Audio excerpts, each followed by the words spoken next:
ಸಾಗುತ್ತಾ ಸಾಗುತ್ತಾ ಅವರು ದಯೆಯನ್ನು ಬಿತ್ತಿ ಹೋದರು. ಜನರೆಡೆಗೆ ಸಾಗಿದರು. ತಮ್ಮ ಬಾಹುಗಳಿಂದ ಜನರನ್ನು ಆಲಂಗಿಸಿದರು. ಜನರೊಳಗೆ ಬದುಕಿದರು.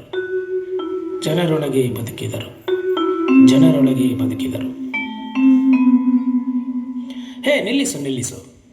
ನನಗೆ ಮತ್ತೊಂದು ಶಬ್ದ ಕೇಳಿಸುತ್ತಿದೆ. ಅದು ಯಾವುದೋ ಶಬ್ದವಿರಬೇಕು. ಅದು ಹೀಗೆಯೇ ಮತ್ತೊಂದು ಬೆಳಕಿರಬೇಕು. ಕುಲ ಕುಲ ಕುಲ ಕುಲ ಕುಲವೆಂದು ಒಡೆದಾಡದಿರಿ. ಕುಲ ಕುಲ ಕುಲ ಕುಲ ಕುಲವೆಂದು ಒಡೆದಾಡದಿರಿ. ಕುಲ ಕುಲ ಕುಲ ಕುಲ ಕುಲವೆಂದು ಒಡೆದಾಡದಿರಿ. ನಿಮ್ಮ ಕುಲದ ನೆಲೆಯನ್ನೇನಾದರೂ ಬಲ್ಲಿರಾ.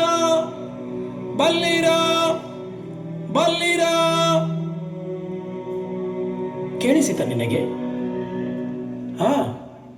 ಅದು ನಮ್ಮ ಸ್ವಂತ ಕನಕದಾಸರೇ ಇರಬೇಕು. ಹೌದು.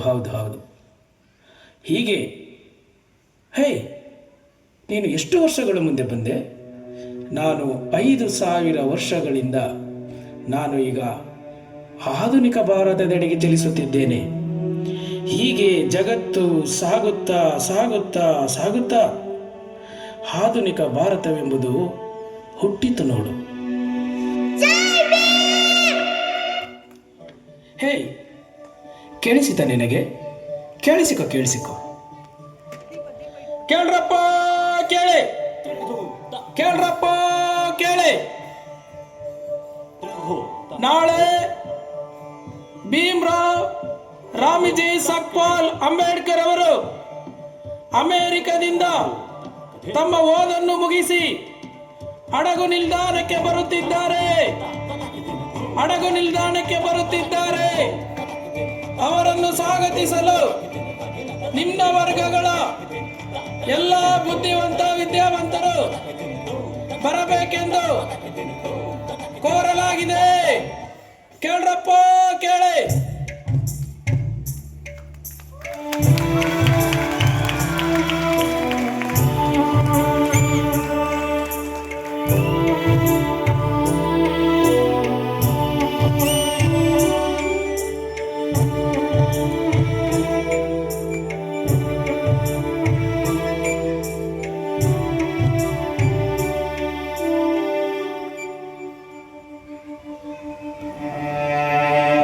ರಮ, ಹೇಗಿದ್ದೀಯ ರಮ್ಮ? ಹೇಗೆ ನೀನು ಈ ಸಂಸಾರವನ್ನು ನಿಭಾಯಿಸಿದೆ? ನನ್ನನ್ನು ಓದಿನ ಅಗ್ನಿಕುಂಡದಲ್ಲಿ ತಳ್ಳಿ ನೀನು ಮಾತ್ರ ದೀಪದ ಬತ್ತಿಯಂತೆ ಹುರಿದು ಹೋಗಿದೀಯ ರಮ. ನನಗೆ ಅರ್ಥವಾಯಿತು ಬಿಡು ರಮ. ನನ್ನ ಮಗನ ಸಾವಿನಲ್ಲಿ ನಿನ್ನ ಜೊತೆ ನಾನು ಇರಲಿಲ್ಲ. ನೀನು ಅದನ್ನು ಹೇಗೆ ನಿಭಾಯಿಸಿದೆ ನನಗೆ ಅರ್ಥವಾಗಿದೆ ರಮ, ನನಗೆ ಅರ್ಥವಾಗಿದೆ. ಬಾ ರಮ, ಬಾ. ನೋಡು, ಈ ಜನರನ್ನು ನೋಡು. ಇವರ ನೋವು, ಸಂಕಟ, ದುಃಖ, ಅವಮಾನಗಳನ್ನು ನೋಡು. ಇವರ ಎಲ್ಲ ನೋವುಗಳ ಮುಂದೆ ನಮ್ಮ ಮಕ್ಕಳ ಸಾವು ದೊಡ್ಡದಲ್ಲ ರಮ. ನಮ್ಮ ಮಕ್ಕಳ ಸಾವು ದೊಡ್ಡದಲ್ಲ.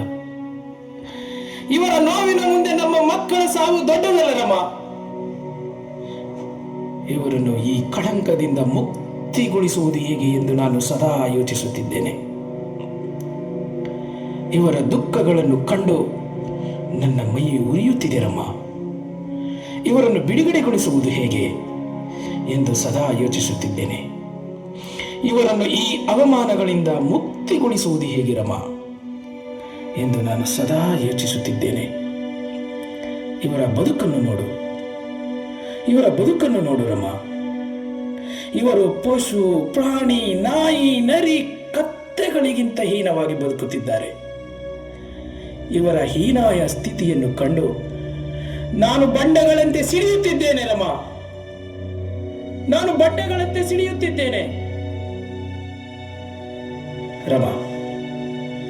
ರಮ, ಈ ದಾರಿಯಲ್ಲಿ ನೀ ನನಗೆ ಆಸರೆಯಾದೆ ಆಸರೆಯಾದೆ ರಮ. ಈ ನಿನ್ನ ತ್ಯಾಗವನ್ನು ನಾನೆಂದೂ ಮರೆಯುವುದಿಲ್ಲ. ಈ ಜನರು ನಿನ್ನ ತ್ಯಾಗವನ್ನು ಸ್ಮರಿಸುವ ಕಾಲ ಬಂದೇ ಬರುತ್ತದೆ ರಮ, ಬಂದೇ ಬರುತ್ತದೆ. ಆ ಕಾಲಕ್ಕಾಗಿ ನಾವು ಕಾಯಬೇಕಾಗಿದೆ ಅಷ್ಟೇ. ಓ ನನ್ನ ಮುಗ್ಧ ಜನರೇ, ಕೇಳಿಸಿಕೊಳ್ಳಿ. ನಾನು ಈಗಲೇ ಶಪಥ ಮಾಡುತ್ತಿದ್ದೇನೆ. ನಾನು ವಿದ್ಯಾರ್ಥಿ ಆಗಿನಿಂದಾಗಲೇ ನಿಮ್ಮನ್ನು ನೋಡಿದ್ದೇನೆ. ನಾನು ಈಗಲೇ ಶಪಥ ಮಾಡುತ್ತಿದ್ದೇನೆ. ನಿಮ್ಮನ್ನು ಈ ಅವಮಾನಗಳಿಂದ ಬಿಡಿಸಲು ನನ್ನ ಪ್ರಾಣವನ್ನು ಪಣವಾಗಿಡುತ್ತಿದ್ದೇನೆ. ಈ 5,000 ವರ್ಷಗಳ ಇತಿಹಾಸವನ್ನು ಬದಲಾಯಿಸುತ್ತೇನೆ.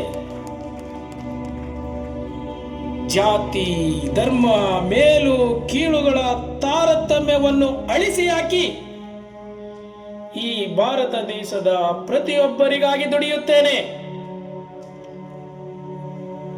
ರಮ, ನೋಡಲಿ, 5,000 ವರ್ಷಗಳ ಯಾವುದೋ ಒಂದು ಭಾವಚಿತ್ರ ನನ್ನ ಕಣ್ಣ ಮುಂದೆ ಬರುತ್ತಿದೆ ರಮ. ನೋಡು, ಬಾ ನೋಡು. ಹೇ ಮುಗ್ಧ ಮಾನವನೇ, ನಿನ್ನ ಕುತ್ತಿಗೆಗೆ ಏಕೆ ಕಂಟೆ ಬಂತು? ಹೇ ಮುಗ್ಧ ಪಾದಗಳೇ, ನೀವೇಕೆ ಚಪ್ಪಲಿಗಳನ್ನು ಧರಿಸಲಿಲ್ಲ? ಹೇ ಬಳಲಿದ ದೇಹವೇ, ನೀನೇಕೆ ಬಟ್ಟೆಯನ್ನು ಕಾಣಲಿಲ್ಲ? ರಮ, ನಿನ್ನ ಮೇಲೆ ಪ್ರಮಾಣ ಮಾಡಿ ಹೇಳುತ್ತೇನೆ, ಕುತ್ತಿಗೆಗೆ ಕಂಠ ಕಟ್ಟಿದ ಇವರ ಕುತ್ತಿಗೆಗಳಿಗೆ ನಾನು ಟೈಗಳನ್ನು ಧರಿಸಲು ಪ್ರಯತ್ನಿಸುತ್ತೇನೆ ರಮ. ಚಪ್ಪಲಿಯೇ ಇಲ್ಲದ ಇವರ ಕಾಲುಗಳಿಗೆ ಶೂಗಳನ್ನು ಧರಿಸುವಂತೆ ಮಾಡುತ್ತೇನೆ ರಮ. ಬಟ್ಟೆಯನ್ನೇ ಕಾಣದ ಬಳಲಿದ ಈ ದೇಹಗಳಿಗೆ ಶೂಟುಗಳನ್ನು ಧರಿಸುತ್ತೇನೆ ರಮ. ಇವರನ್ನು ಮನುಷ್ಯರನ್ನಾಗಿ ಮಾಡುತ್ತೇನೆ. ಇತರರಂತೆ ಇವರು ಸ್ವಾಭಿಮಾನದ ಬದುಕನ್ನು ಬದುಕುವ ಹಾಗೆ ಮಾಡುತ್ತೇನೆ. ನಾನು ಇವರಿಗಾಗಿ ನನ್ನ ರಕ್ತ ಮತ್ತು ಬೆವರುಗಳನ್ನು ಸುರಿಸುತ್ತೇನೆ ರಮ. ಸುರಿಸುತ್ತೇನೆ, ಸುರಿಸುತ್ತೇನೆ, ಸುರಿಸುತ್ತೇನೆ ರಮ.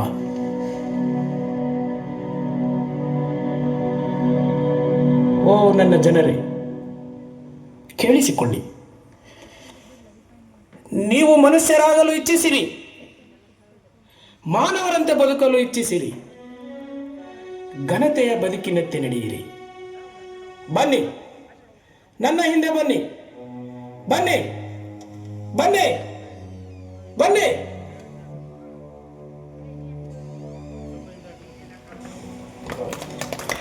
ಹೇ, ಕೇಳಿಸಿತ ನಿನಗೆ?